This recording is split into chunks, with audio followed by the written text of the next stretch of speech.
right? Like, what is the secret sauce to scaling supply in a trustworthy manner such that it is standardized? So number one is owning the full stack. Can't run it like a marketplace. You basically control every part of the supply chain to ensure that the ultimate service quality that you want to provide goes through multiple filters and checkboxes. How do you hire people who not built in a category before? What are the nuances on that? Always hire for intent, at least at this point, right? The people who have stuck around with us, the people who have scaled, have always been very high intent. If I'm trying to evaluate a leader or a manager or an analyst, what I'm trying to find is the purpose. This is what you would have done differently with all that you know today. Like, what would your learnings to day zero of Snabbit be? Hello. Before we get started with this episode, I quickly wanted to share that we are now a part of the Zerodha Media Network. Thank you so much for watching. Welcome to the Indian Silicon Valley podcast. I'm your host, Jivraj, and today I have with me an extremely special guest. The founder today is disrupting the Indian services market by building the first on-demand services platform called Snabbit. Join me in welcoming Aayush Agarwal, the founder and CEO of Snabbit. Hey. Thank you so much, Aayush, for joining Hi, me today. Jivraj. Thanks for having me. Super excited to be hosting you, and I've gotten the chance to get to know you over the last couple of weeks. And what you're building is incredibly challenging, interesting, new. You're scaling so fast. It's been a phenomenal journey over the last, 18, 20 months. I want to know everything about it. Yeah. Where we should start is maybe for those who may not be completely aware. Can you talk us through very quickly the problem you're solving and what does Snabbit stand for and what the vision is? And then we'll go deep. So we're basically Uberizing services, Jivraj, right? So think like at least when I was thinking of what I should do when I was starting up, the simple thought that in my mind was that in a world of convenience, where everything's at the click of a button, so you want to order a cab, get groceries, order some food, you can get everything like, at the click of a button. But if you want someone to do something as simple as help you wash your dishes or clean your home, it seemed like an impossible task with zero access and zero convenience.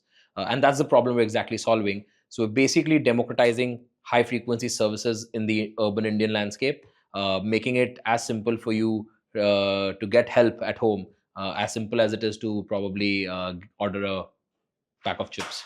Amazing. No, that's amazing because if I want any chore to be done, I want like cleaning, I want cooking, I want anything else, I can go to Snabbit, order something, and it'll show up. We don't have cooks right now, Okay. but that's definitely something that we will explore in the future. But currently, it's any kind of help that you need. So dishwashing, laundry, just general home cleaning, chopping of vegetables. Basically, Nice. think of it like an on-demand help that you have. You press a button, someone arrives in 10 minutes, sorts you Amazing. out for like say 60, 90 minutes, whatever you want to book. And that's basically the magic that we're trying to create. That's awesome. Take us through when you were starting, right? Like, what was the deeper observation? Were people telling you that they need this, or did you organically sort of stumble upon it? And what was the first 30 days like? Like, what was the response what was Yeah. the moment of delight from the customer? So I basically started Snabbit out of personal pain point where Okay. I always had to actually call up my mom and say that listen, I can't figure this out, and I could figure quite a bunch of things out living alone for like almost half a decade, but this was an unsolved problem for me at least. And I could see the same problem around me, so I didn't know that we would eventually evolve into this hyperlocal on-demand services platform. But at least I started out to say that this category has not been digitized. It is still fragmented. It is still offline. And I think someone needs to build something here. And maybe the right team, execution, and capital has not gone behind here. So basically, what we did was that Snabbit was born out of this pain point. And the first 30 days were all about me operating out of my apartment. We basically got some house helps. We trained them in my living room, and we made them sit around. And we went around sticking posters and pamphlets in my own society, which was like around 400 flats. So at 3 a.m. I would go down and we would just stick pamphlets and stick posters on each gate. Yeah. And in the morning I would sit with my phone call, and if we'd get an order, we'd service it. And that's how it started, from one society to the adjacent society to probably like a nexus of 4 or 5 societies.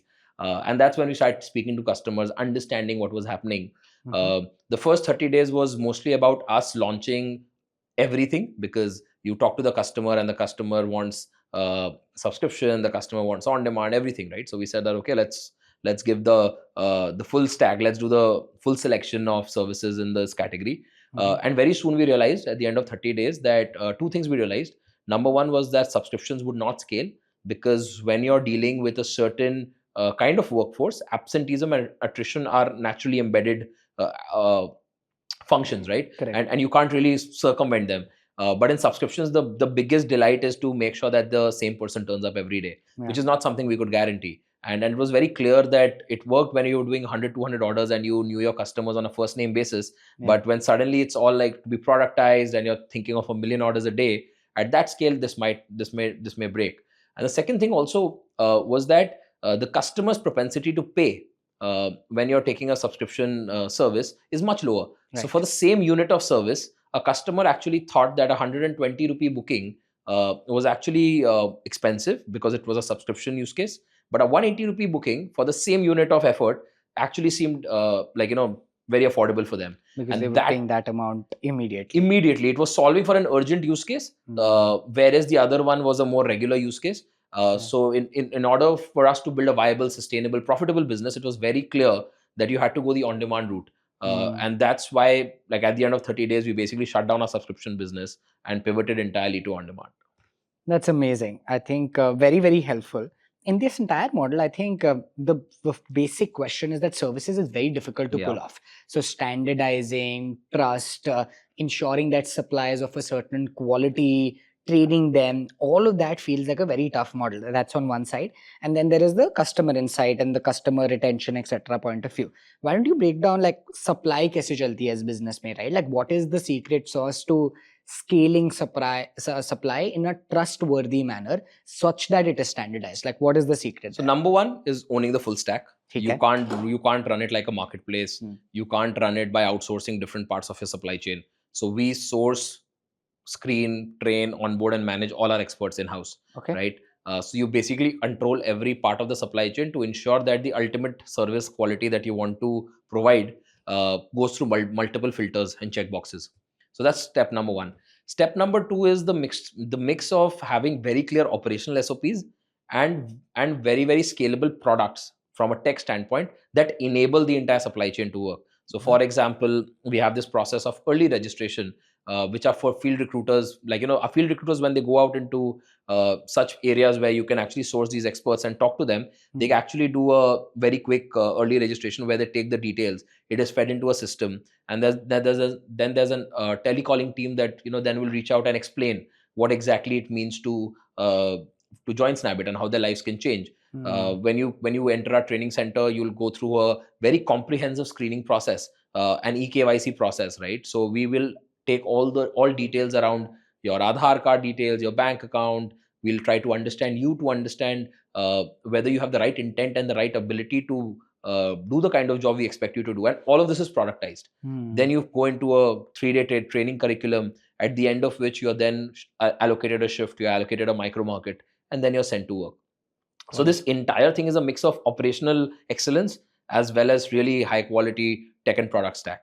And this is something we built over 1 year when we were just like nestled in one micro market and spending a lot of time just perfecting the model, which is why the journey for us to go from one micro market to 20 micro markets has taken just 6 months. Yeah.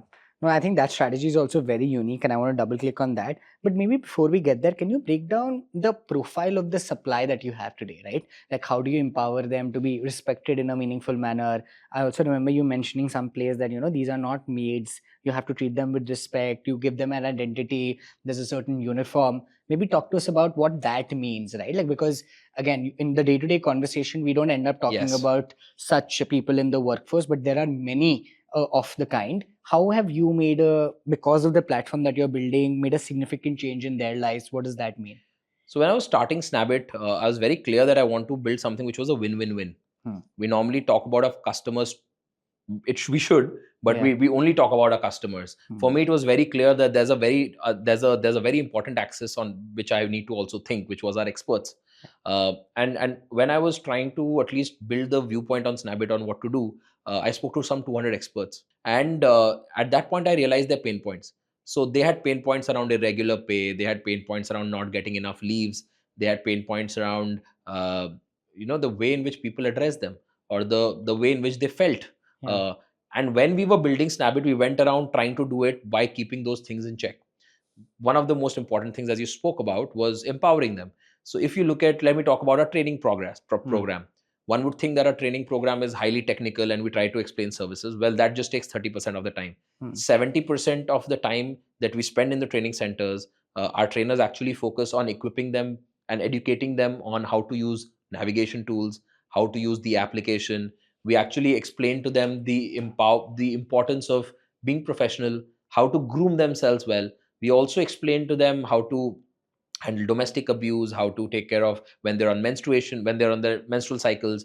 So all of that flows into that 3-day training curriculum, which is way beyond just the service that they expected to provide. When they go out of the training centers, we provide them uniforms. These uniforms have been designed keeping in mind uh, the way in which people would perceive them. So they are like, very smart t-shirts that we give them. And I'm not kidding, but I'll give you a very interesting insight here. I spoke to this, like, when we were introducing this in uniforms, we earlier had these bibs that we would give, which were very comfortable. So when I was making this change, I still remember being at the training center and trying to explain that you should be wearing this. And one of the women was very skeptical, and she was like, "Look, I don't think this, like, I'd want to not I'd not want to wear a uniform." And I said, "Why don't you try it?" The same lady 7 days later comes to me and says that I love it, and I was like, "Why?" So she was like, "Now the kind of work that the customers were expecting them to do, the customer actually started calling her madam." And it was the only difference between like pre and post was the uniform. She said that the now the security guard at the gate actually gives me more respect and lets me go without asking me 3 questions unnecessarily. And all these things make very, very tangible impacts in their life. And when they wake up every morning, how do they feel about the work that they're doing? So I think that whole angle has been embedded into the fabric of Snabbit. And like we basically, right from how we call them experts internally and house helps externally, how we look at the way they are empowered, how we care for their trust and safety, through our SOS feature on the app. I think we've gone about building Snabbit, keeping the expert angle very, very core. That's super. Yeah, I think very important insights for future founders, right? You have to focus on the very important supply side of your business, and if you treat them well and empower them, the business also thrives. Let's maybe get to the customer side. What was that maybe point in time or penny drop moment when you realized that okay, this is working, right? Like what was that like? Was it repeat usage? Was it customer queries that were inbound? What was that point? And what were the insights from the customer? Like the first point of touch is very clear. I think anybody who hears it in today's world will realize that okay, if I can get everything else in as quick a time as possible, why can't I get services? And you simplify that. But what was the point where you realized that okay, this can be massive?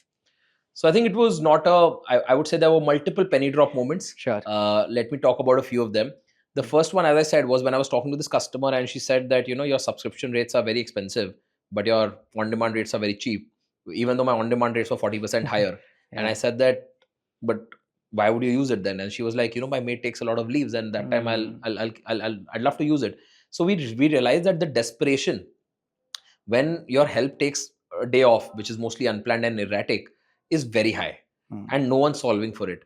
And while I was double clicking on this, I stumbled upon this whole concept of badli bai, which was a very interesting thing that all these women in the society, they would create a society WhatsApp group, and they would basically barter their helps by saying that today mine hasn't come, can someone send theirs over?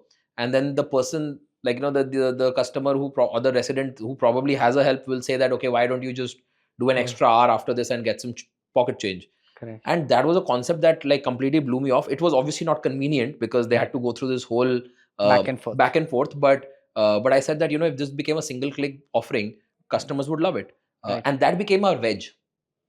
So that was we realized that this is a pain point deep enough and frequent enough for us to build a business out of it.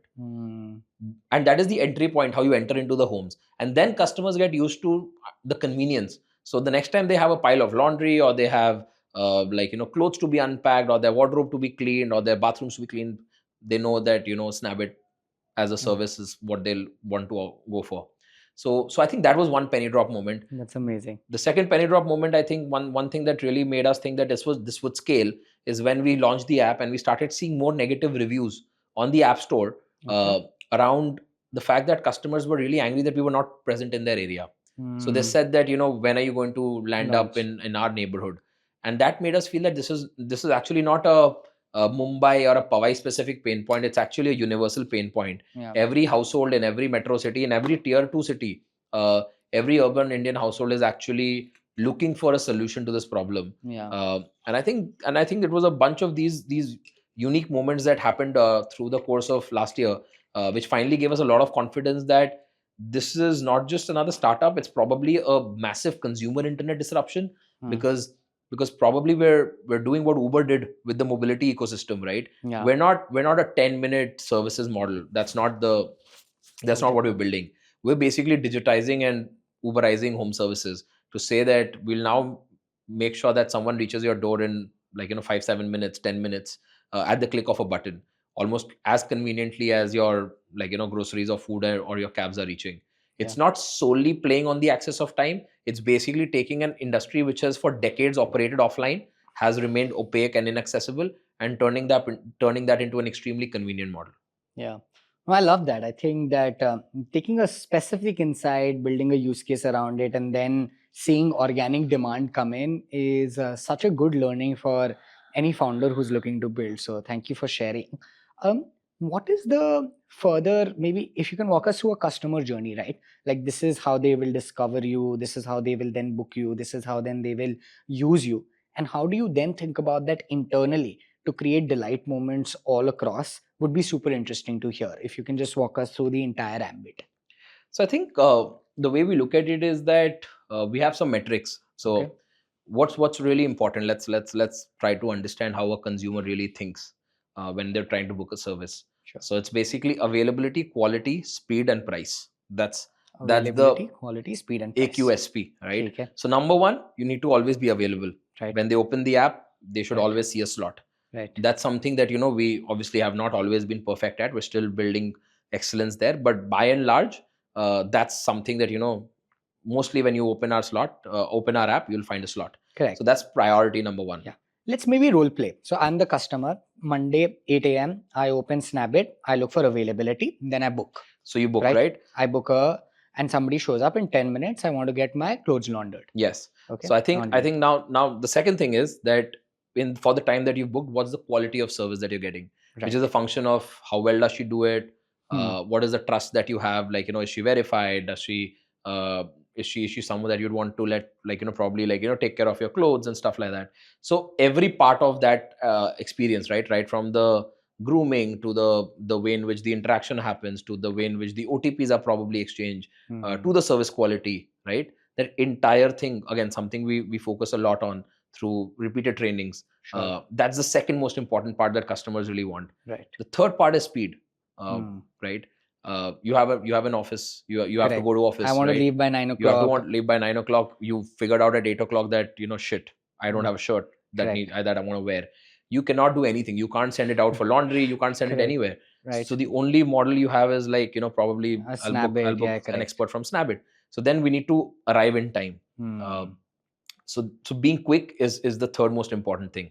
And Right. fourth is that when you are able to sell at a particular price point, you unlock a 20 to 30x larger TAM. So we are in the business of high frequency, low AOV services. We don't want to do super premium, super customized, once a year or once in 6 months kind of services. We want to be hyper local. We want to interact with our customers and be useful to our customers on a daily, weekly basis, which is why operating at a particular price point is what unlocks a lot of value. And we've seen it across, right? We've seen it in mobility, food, grocery, that 200 to 300 max going up to 400, that sweet spot is where you unlock a great TAM, like a very large TAM. And I think that's where we also want to play around. So I think that the fourth most important thing is operating at the right price point and being able to build a business which is profitable at that price point. Yeah. So, no, awesome. I think that covers the entire ambit really well. Talking about price and maybe just profitability, right? Like there is a lot of of course, the devil's advocate on this model is how does it scale profitably, right? Because I think everybody will accrue to the fact that, okay, there is an offering, there's a use case, there's a point in time customer delight as well. But how does this scale in a meaningful manner, especially at that price? Break it down for us. What does repeat look like in this category? How do you internally sort of measure this being a success? And what you've also done, and maybe we can talk through that strategy also for a year you were focused on one market and perfecting it, right? This is also like an approach that has been done before, but you've done it like extremely well, and now you are hyperscaling in other geographies by having built a playbook. What does that look like? Yeah, so I'd say, so basically you spoke about profitability, right? So let me ask you a question. Uh, Take any consumer internet uh, startup in India, and I'll tell you why Snabbit is more profitable than that, or should be. Flipkart. Flipkart, right? Flipkart has warehousing, Flipkart has inventory, Flipkart has logistics, and Flipkart has a, like, it's vendors, right? Correct. We don't have any of it. Right. We don't own have any warehouses. warehousing. We don't Correct. have any inventory. No Our inventories are experts, right? Correct. We don't have any logistics separately. Our Correct. experts travel to every location, and we don't have any third party vendors to manage. Hmm. Let's talk about mobility. Yeah. There is no asset, right? There's no gasoline. Yeah. So we're basically like, either our experts are on our walkers or they're on electric vehicles. So there's no fuel cost, and there's no, like, asset cost. If you compare Snabbit to any other consumer internet startup in the ecosystem, grocery, food delivery, e-commerce, anything, you will understand that this is the most capital efficient supply chain. Right? Negative cash conversion cycles, because you're taking, like, you're accepting money in advance and you're paying at the end of the month. So you don't have working capital investment. You don't have any fixed assets, so no capex apart from training centers, which are like probably 2 in a city, 3 in a city max.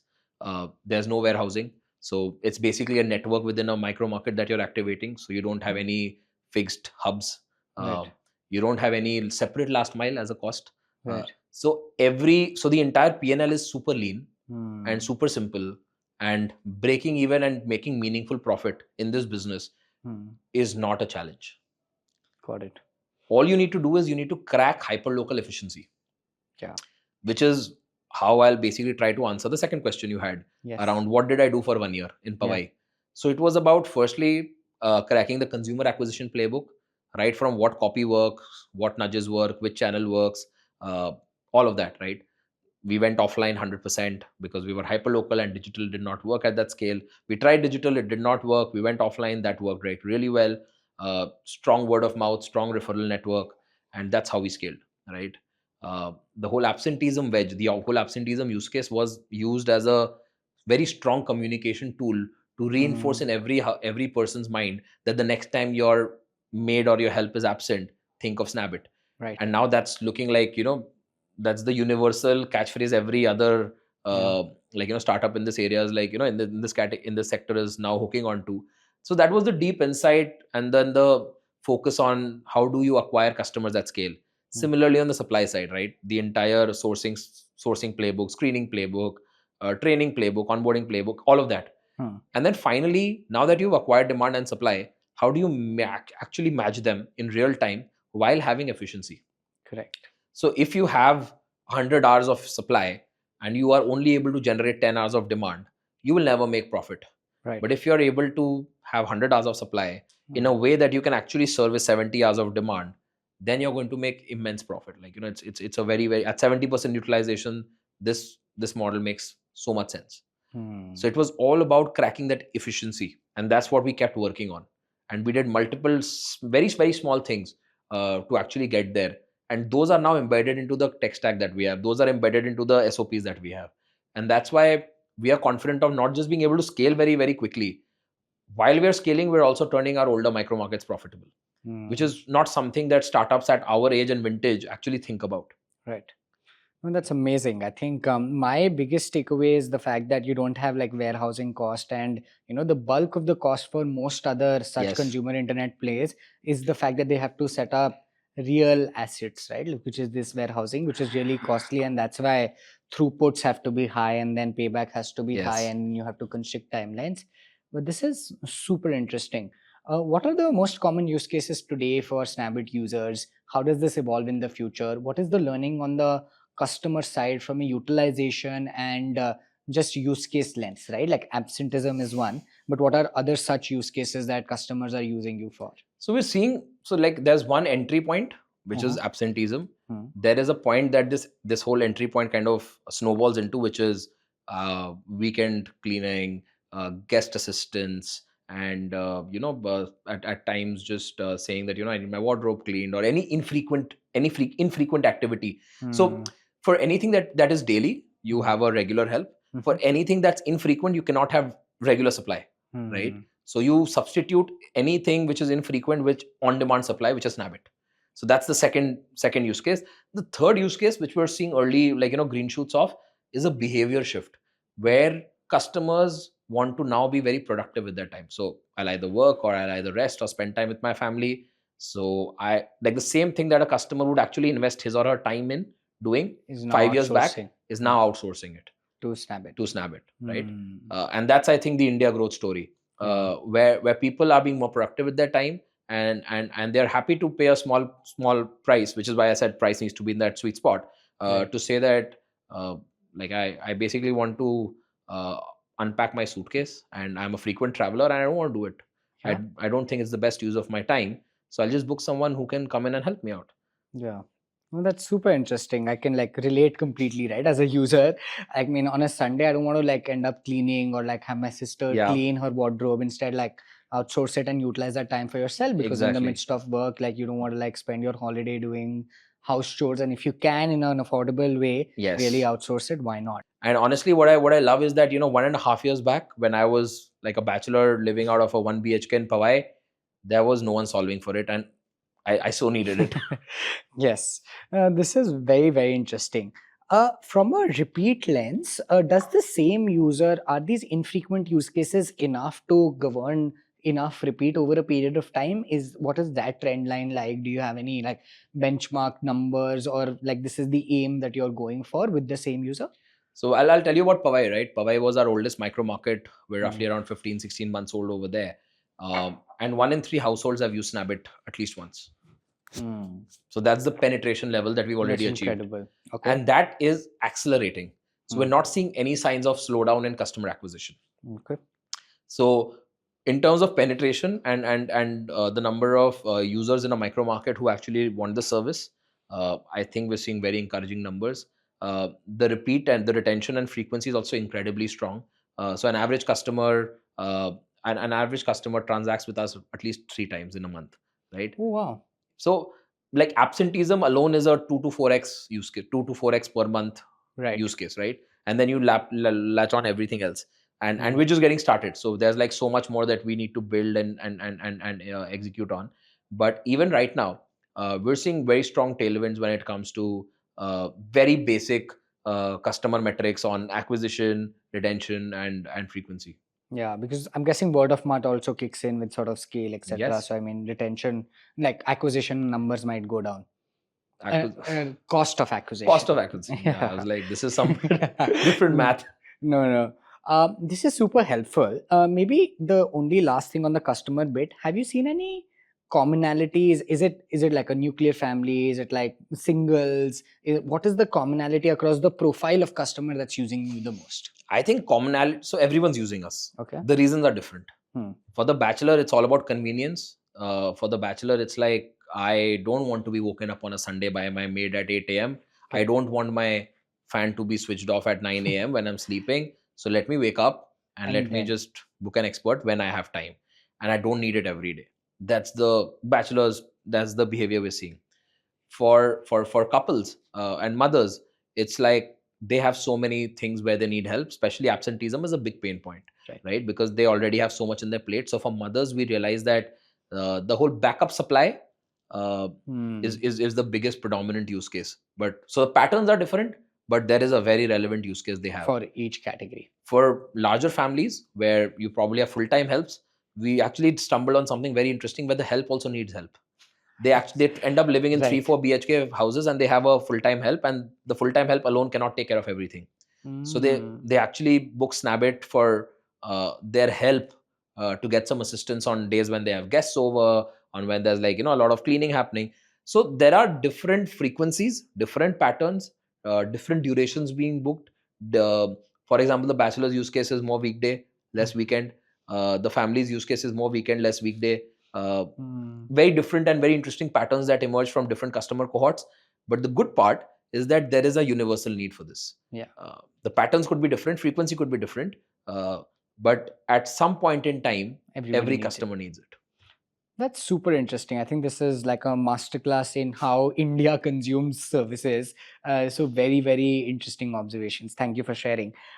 Maybe on the, we've covered supply, we've covered demand. The other thing that you have done really well is just like grow phenomenally, right? Either from a headcount lens or from a micro market lens or from a customer lens. Talk to us about what it means to, lead a company as a first time founder, which is in hyperscale mode. What has the last 18 months been from just a speed lens? Like what is your learning for first time founders on that front? I think it's about taking decisions quickly and executing quickly. Okay. I normally hear this. I'll tell you, right? So there's something called AB. Hmm. I don't know if you heard AB करते हैं, right? We're like नहीं नहीं करना है. क्या होता है AB? AB is like experiment करते हैं. हाँ, So I was AB like, testing हाँ, करते हैं. AB हाँ, testing करते हैं, correct, right? correct. So नहीं करना है AB. करो, like go with A or B, whichever you think is right, and then go all in, do it quickly, and then if it doesn't work, then do the other. But mostly it will work. Correct. Be very very strong on your gut, on your intuition, on what you think is right and why it's right. For example, don't look at data because you don't have a data pipeline. You don't have data stack. Talk to customers, pick up the phone, talk to the customer, talk to 10 customers, you'll get the answer. Don't go scrambling around in data.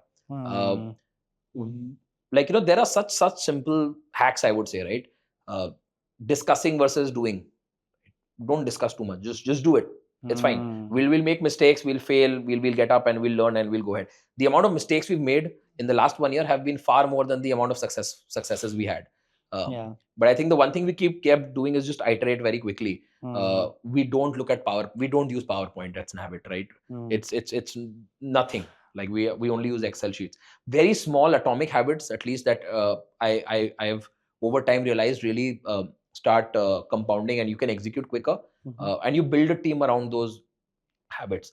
So I think just executing fast without thinking too much and over engineering it, because the stakes are low today, right? And speed is of the essence.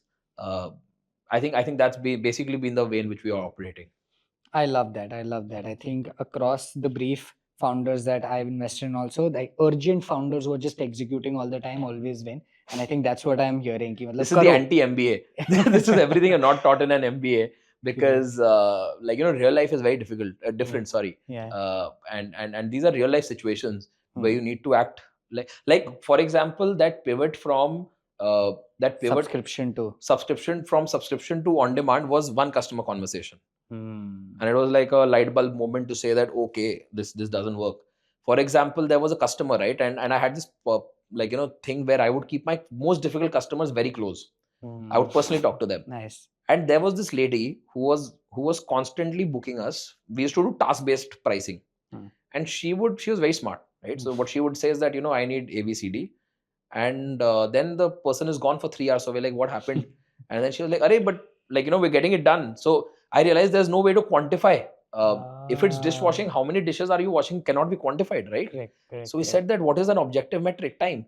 So that was one customer that taught us that, move everything to time based, because it's an objective metric. There was one customer that said that, your on demand prices are cheap at 180 an hour, subscription prices are expensive at 120 an hour. And it dawned that that's where money is to be made. So I think just being very very very elementary in understanding and keeping on executing is the one line I'll take back, and being very close to the customer. I think log bolte hain, but when you put it in context, I think that makes complete sense. The other thing, and as we were discussing before the podcast, you have the required capital, you have the model, you have like very good signs of PMF. Now the bottleneck is hiring great people so that they can expand. Yes. What is your learning on hiring been, right? Like what are the kind of people that really suit your DNA, which is fast, category creating? How do you hire people who not built in a category before? What are the nuances on that front? So yeah, I think multiple learnings, and it's to say that we've made mistakes, and I think we've learned from them. I think what's important for me is that make a mistake but learn from them and don't repeat that mistake. Sure. So even hiring has been a task that we've kind of, and I think still there are a few mistakes to be done and for us to learn a lot more, honestly. But number one, I think it's don't hurry the process. What I would do is I would basically speak to the candidate and then I'd say, okay, so what's your notice period? And they would say 3 months, and I would like minus 30 in my head. And then they would say, okay, I'm available from next month, like plus 10. And that anchor that is subconscious uh, makes you take wrong decisions, because then you're not solving for getting the right person, you're solving for getting the fastest person. Right, that was one big learning, because we went and hired people who could join us very early, and like out of 10 hires we made, like 8 of them were wrong, because we didn't evaluate them on the more important metrics. Right. So that was one big learning. The second thing is, always hire for intent, at least at this point, right? uh, the people who have stuck around with us, the people who have scaled, have always been very high intent. So even if I'm trying to look at a, like, we're trying to evaluate a leader or a manager or an analyst, what I'm trying to find is the purpose, right? And how genuine that purpose is. Because all the skills can be taught and acquired and learned. A lot of I was never an operator. I've studied finance all my life. Doing this was all about learning and picking things up, right? If you're smart enough, you'll do it. But I think where I've seen a lot of people not actually do well is when they don't have the real intent to build something. And I think the intent also has to emanate from the right reasons. Like, you cannot think of earning a fat paycheck when you're like joining an early stage startup. You need to have the fun. Either it needs to be the concept of building, or you need to drive impact, or it could be long term wealth creation. Right.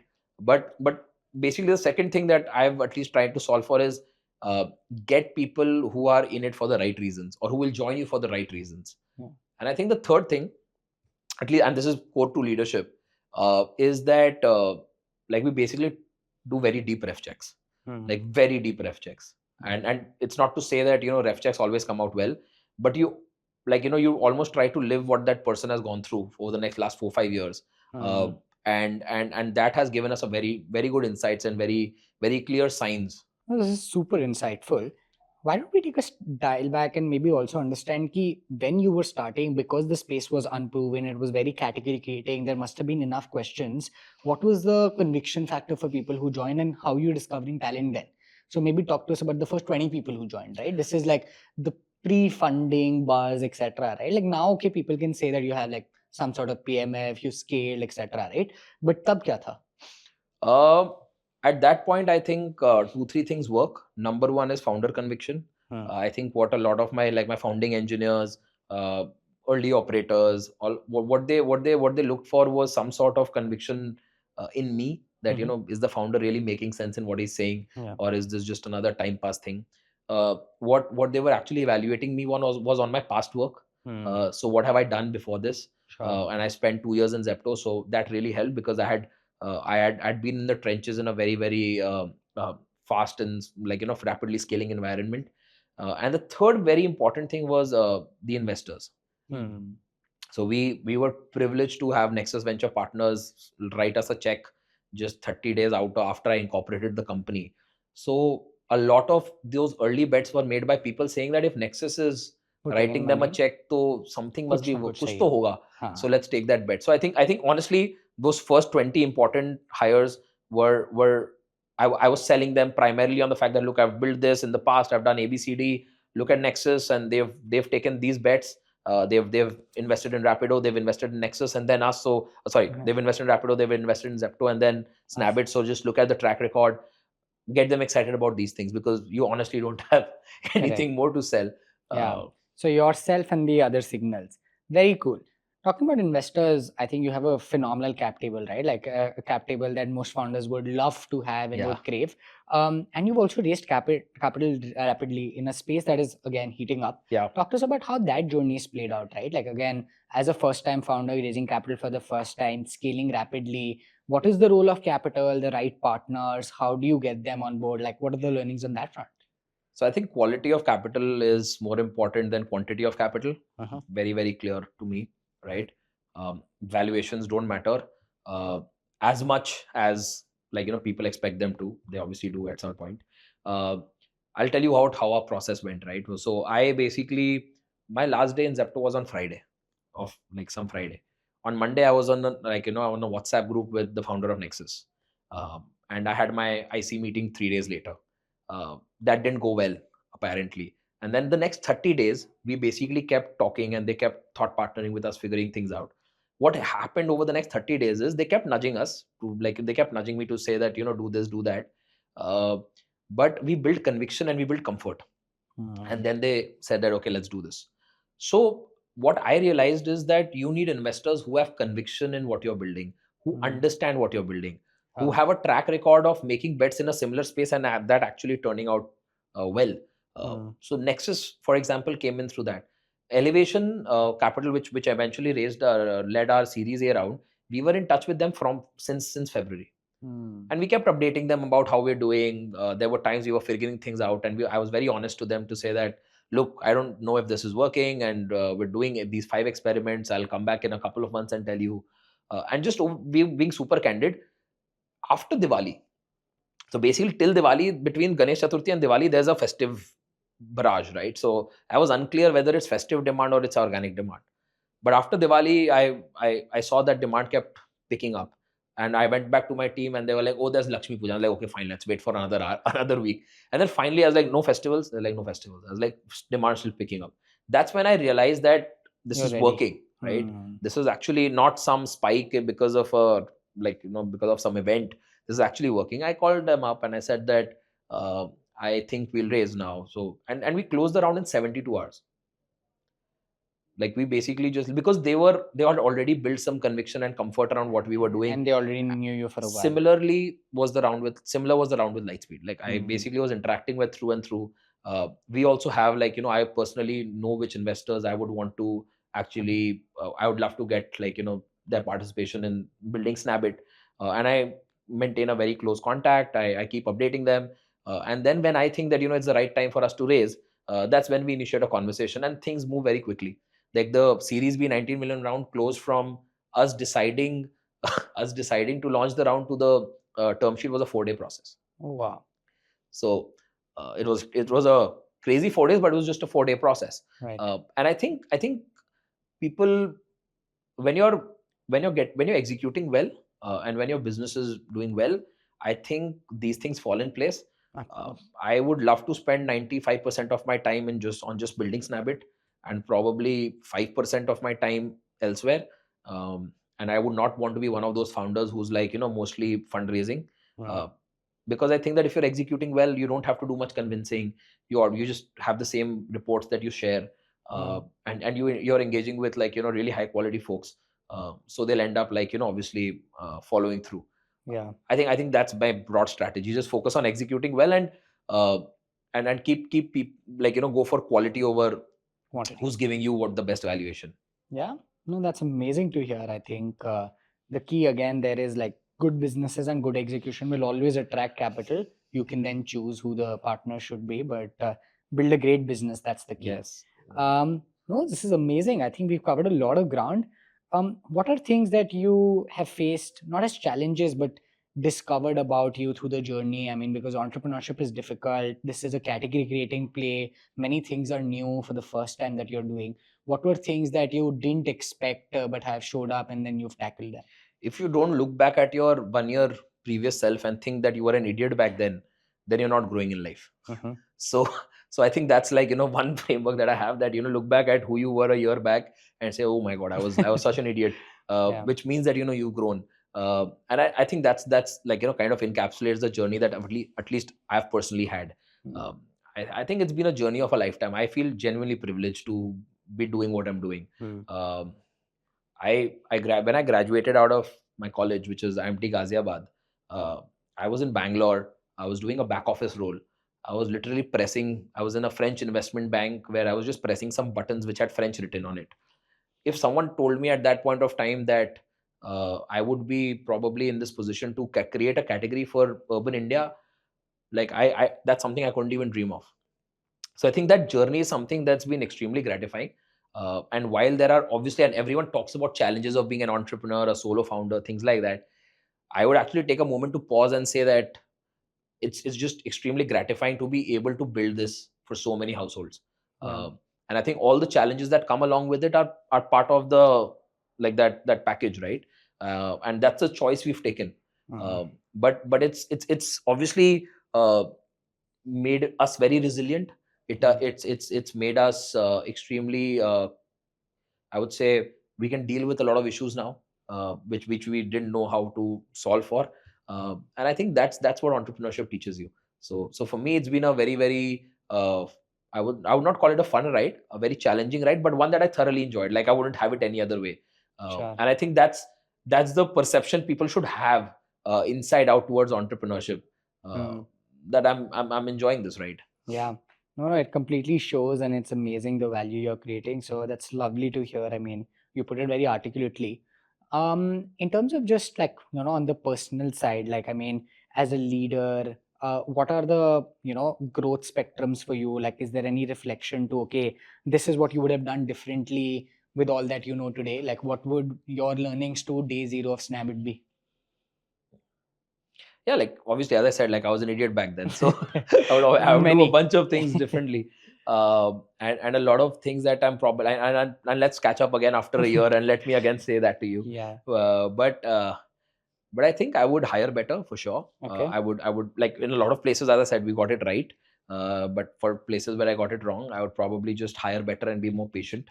Uh, I would also probably as I think hiring was one major thing that I would do differently. And number two, on your worst days, how do you manage situations around you? I think that's something that you over time learn. And I feel that that's something some people still don't learn. Like it took me some time to. What is the answer? You the answer is that you need to basically not lose hope, or even on your worst days. You need to know it's a bad day. Normally when it's a bad day, people don't know it's a bad day. People think that it's normal, right? And the world's coming crashing down, but it's just a bad day. So when I'm having a bad day, the way I put myself to bed is that you're having a bad day, wake up again, go show up again, and it'll be better. And I've seen it I've seen those cycles, right? We've gone through near death moments, we've gone through like multiple things, right? And I think I think that's the only thing I would change. Earlier it would obviously affect me more than it does today. Yeah. Oh, that's super interesting. The other interesting thing is you launched in Bombay, right? Like, which is interesting. You're also building from Bombay. You've also grown up in Calcutta, which is a common thing that we share. What is your observation just across like maybe different markets been? Any like anything distinct that stands out? Because this is not like you're not building from a Gurgaon, you're not building from a Bangalore. You're not launched in those cities. What is the cultural like difference, or like what is the learning from a where should somebody build from lens? I think it's like you need to take the path of least resistance. Okay.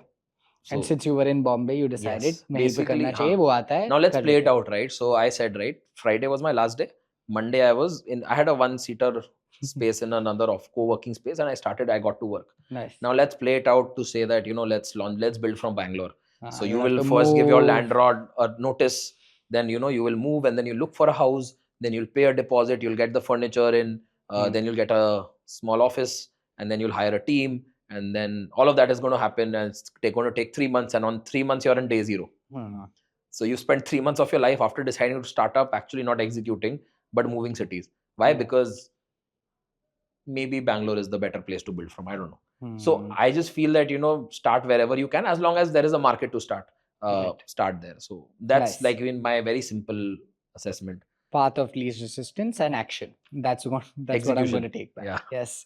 No, this has been amazing. For the last question, I usually have a stereotypical question that I ask, which is day zero pe kya karoge? But since I've already asked you this, maybe an interesting one for you is you have the capital, you have the partners, you have the head start, you're building a category. If 2 years later we were chatting, what is the good and the bad? Like maybe paint us a scenario, the best case and the worst case. The best case is that Snabbit ends up becoming the biggest consumer internet disruption of this decade. It basically penetrates every urban Indian household, and it's basically one of those products or platforms that you just can't live without. So I would not want to paint it in terms of valuations or orders. Sure. I would want to paint it in terms of pure impact. Right. That I think life without Snabbit would be very difficult to imagine. For urban Indian households. That's the best case situation. The worst case situation is that we've let all this, like me and my team have let all this attention and all the love that we're getting from customers and all the capital, and we've misexecuted. And in that case, I don't think we have any reason to exist. Got it. So let me be very brutally honest about what both No, those ends look like for that's us. very honest and very kind of you to say, but I think it's for you to miss and for you to gain. I think that's how I look at it with all that you have in I terms of put it a in a head way start. that this is not a battle to win, this is a battle to lose. Yeah, It's our battle to lose rather Yeah. than anyone else's to win from Yeah. where we currently stand. Absolutely. And if we don't execute well or ahead of the curve, then there's no reason to win. But Yeah. if we do that, there's no reason to lose either. Absolutely. Well, this is amazing. I think we covered a bunch of ground and we've decoded how you are building a very unique company. Like, in my opinion, category creating fast, very differentiated, and with a lot of capital, great manpower. I think it's for you to lose is a great way to end the conversation. Thank you so much for being on the pod. It's always a pleasure chatting with you, and I'm sure this is going to be super helpful for everybody watching. Thanks, Yuvraj. Thanks for having me. Had a great time doing this. Super. Thank you. Thank you. Hello. If you made it this far, you've probably watched the entire episode. And if you've done that, I'm really grateful. I and my team try to put in a lot of effort to ensure that we can bring the best quality content to you. So if you liked the episode, if you watched it thus far, my request to you is to share it with people, to subscribe to the channel, and to ensure that we can keep growing. We are everything and anything only because of you, our listeners. Thank you so much for tuning in. We'll keep bringing to you amazing content. Cheers.